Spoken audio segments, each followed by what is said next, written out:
Hello. So let's get started. Let me make this a bit bigger. This is probably going to drive you crazy because what I do is the viewport is the most important thing to me usually, and I have my object network quite small and it drives people crazy, but I'll try and make it bigger than usual so you can at least see. So let's dive in. Actually, let me hide some stuff. I'll keep the character for some reference and hide everything else. Set this to ghost. And let's jump in and start doing stuff. So my sort of approach to this and everything I do is to just start throwing stuff down and not tweak. So I want to build a setup that works or does something interesting, even if it doesn't look great. If I think it has potential, I'll keep moving down until I reach some kind of interesting checkpoint and then go back and work on the details and the look. So I'll do the same here. As I said in the previous video, I know I basically just want something in the middle, shooting volume and particles out, and I think we can build the rest of the effect on top of that. So I've put down a sphere. I'm going to use a shelf tool to just get the smoke going. I actually usually do use the shelf tools just to make it quicker, just for me. Get nodes down and I'll delete what I don't need. And I'll actually copy out all the stuff in this DOP and make my own in here. They've changed the workflow for the DOP volume sourcing, so I'm kind of glad I've decided to use the shelf tool. Just pop this in here, make sure it works. All good. So let's see what we've got. So scattered points with density and temperature. Adding some noise to both of those and rasterizing it. So what we want for starters is some velocity. So I'll put down a point.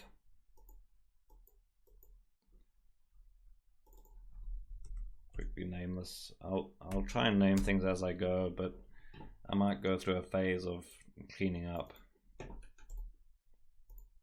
Add some V based on normal. Let me make a velocity visualizer here. I don't like the trail one. I prefer this one. So that's working. I'll just boost that up ×5. Just make sure that's carrying through. I'll put down a DOP import fields. I'm sure you guys are mostly familiar with the volume workflow anyway, but I'll go through the way I usually do this and then get as far as possible, probably end the video at some point where I feel like there's a good base setup, and then do some extra work on it and some tweaks, because playing around with the values and sort of experimenting, it takes a while.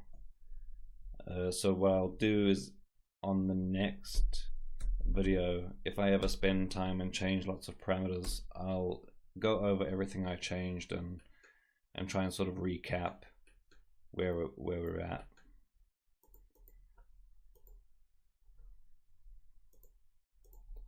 So here I only need density and velocity. Just check our velocity is working. It is. I'm going to switch the clamping off on the resize. We don't need that. and let's save.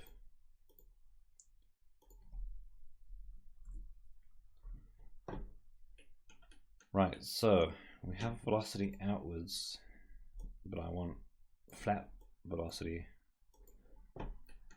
And just a word now, I'm actually, I know I'm at the origin. I'm going to leave it at the origin. Like, this might save us from some issues later. So it's kind of useful to stay at the origin for this effect, because I don't want it to interact with the character really, or the environment. So we're safe to work here, and then I can always transform it into the correct place later. So we want to flatten this. If we just flatten the sphere, then we get nice flat velocities as well. And let's see what we've got. Hopefully something that looks more like a portal. Yeah, that looks pretty interesting. What's it doing? I think it's floating up. Switch off some buoyancy.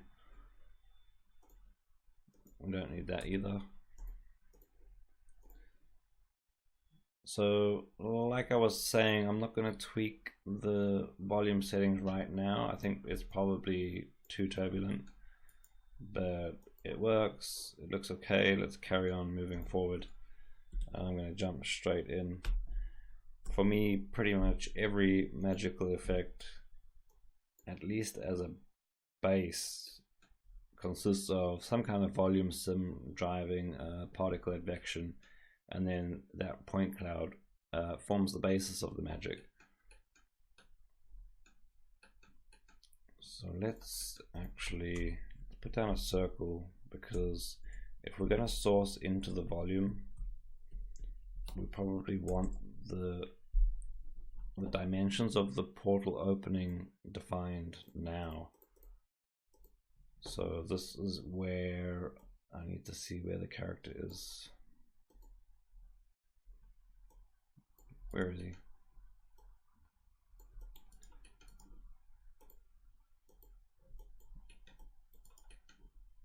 So I'm going to go crazy with the divisions just in case we end up sourcing from these points. Scale this up a little bit.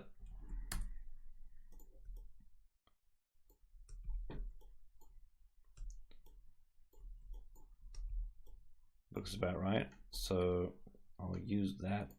Maybe scatter some points on it. I don't generally use the relaxed iterations. It's a bit slow for my liking, so let's go crazy here as well. Maybe that's too much for testing. So I'll plug that in there, put the volume in the second input, and let's see what happens here. Set the source to all points and put down an advect by volumes. So in this case, right, set second context.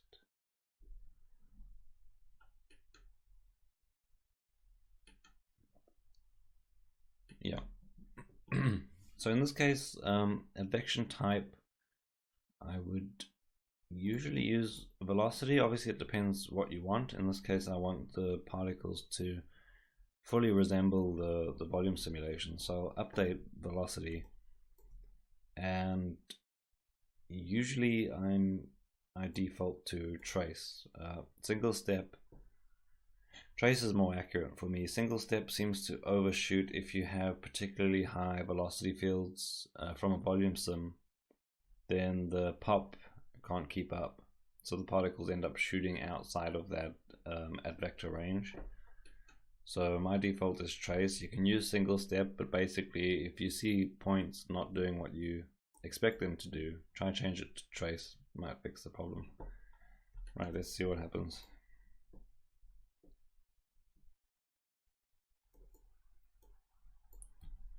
So that looks okay. Make the point smaller. I kind of like the start. Like I said before, I think it's too crazy on the turbulence. But that's cool for now. So let's hide this character. So one thing I don't want is for the portal effects to have much height. We can introduce height later, but I mean for the base particle advection, let's try flatten that out. So our options are, and I do like doing a lot of work post sim, so you could just sort of flatten these points out afterwards and take it from there. For advection points, it's kind of useful to do as much as possible inside the popnet for a few reasons, but for me the main reason is if you're changing the positions artificially every frame during the simulation, then the particle has to be advected from that position, so you actually end up with a completely different result. So if I put down a wrangle or a VARP to try and maintain a flat circle, then the particles are being advected from that new position and it will look completely different. So hopefully you'll see that. You could use a VARP or a wrangle. I'm just going to use a VARP because all I want to do is take the velocity and we want to take y and make sure that if it's traveling either up or down, so in positive or negative y, that we slow those points down so they stay nice and low. So we'll just be updating the velocity here. So I'll say compare the y velocity if it's not equal to 0, so if it's traveling up or down,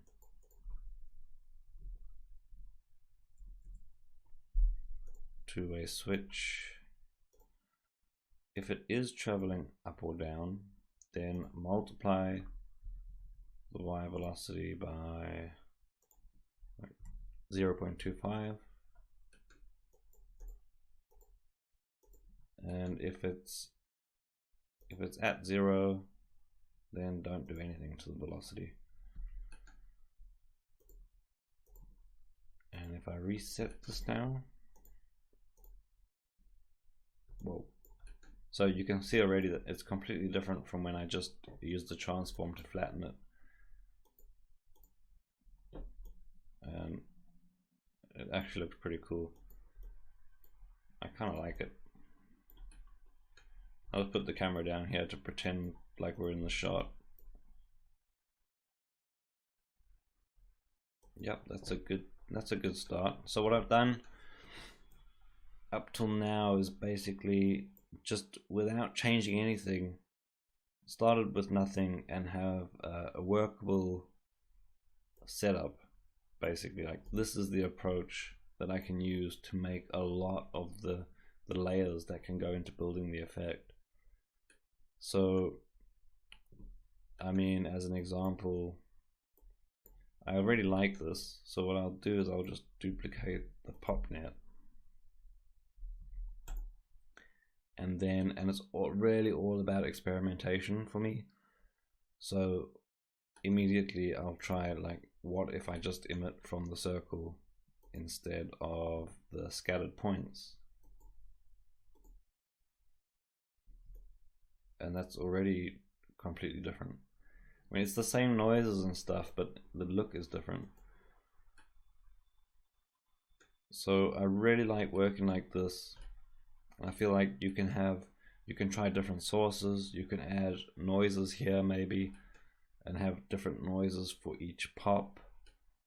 You could just have multiple volume sims and have a different one for multiple pops, but you could see that you could build up a bunch of layers here and experiment and then just bring together the ones that you really like. So let's see.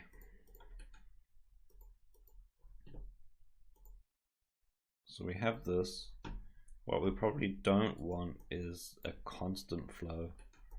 So I'm going to put down a VOP and add some noise to the source.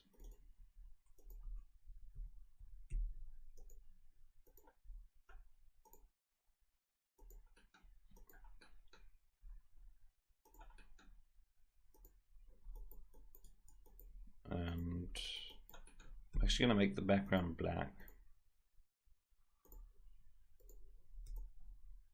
I often feel like I can't see these properly. Make the points bigger.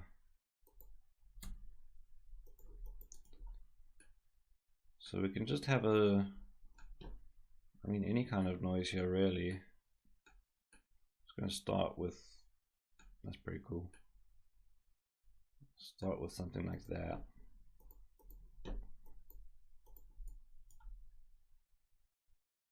And then what we'll do is, and I'll experiment with this later, but basically we could have a different noise and have multiple pops, and that'll bring a lot of different variation to the layers. So here, let's just delete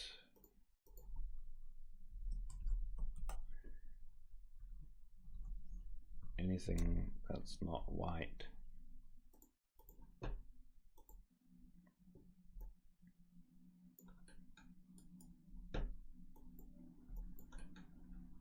And maybe that's a bit extreme.